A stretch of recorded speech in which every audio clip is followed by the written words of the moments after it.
എല്ലാ കൂട്ടുകാർക്കും ഏറ്റവും പുതിയ വീഡിയോയിലേക്ക് സ്വാഗതം. നാളെ അവധി പ്രഖ്യാപിച്ചു എന്ന വളരെ പ്രധാനപ്പെട്ട വാർത്തയാണ് ഈ വീഡിയോയിലൂടെ നിങ്ങളുമായി പങ്കുവയ്ക്കാൻ പോകുന്നത്.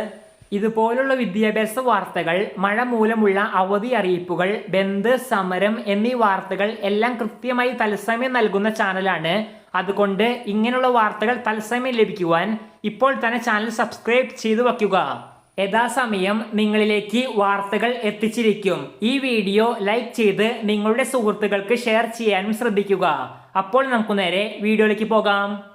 സംസ്ഥാനത്ത് നാളെ ജൂലൈ 16 മുഹറം പ്രമാണിച്ചിട്ടുള്ള പൊതു അവധി പ്രഖ്യാപിച്ചു. വിദ്യാഭ്യാസ വകുപ്പിന്റെ കലണ്ടർ പ്രകാരം നാളെയാണ് പൊതു അവധി പ്രഖ്യാപിച്ചിട്ടുള്ളത്. നാളെ കേരളത്തിലെ എല്ലാ വിദ്യാഭ്യാസ സ്ഥാപനങ്ങൾക്കും അവധിയായിരിക്കും. ജൂലൈ 17 മറ്റന്നാളിലേക്ക് അവധി മാറ്റുമെന്ന് ചില സംശയങ്ങൾ ഉണ്ടായിരുന്നു. എന്നാൽ ഇതുവരെ അതിൽ ഒരു അന്തിമ തീരുമാനം വന്നിട്ടില്ല. അതുകൊണ്ട് തന്നെ നാളെ തന്നെയായിരിക്കും മുഹറം പ്രമാണിച്ചിട്ടുള്ള അവധി ഉണ്ടാവുക. ഈ വീഡിയോ ഇവിടെ അവസാനിക്കുന്നു. ഇതുപോലുള്ള കൂടുതൽ വിദ്യാഭ്യാസ വാർത്തകൾ തത്സമയം ലഭിക്കുവാൻ ഇപ്പോൾ തന്നെ ചാനൽ സബ്സ്ക്രൈബ് ചെയ്തു വയ്ക്കുക.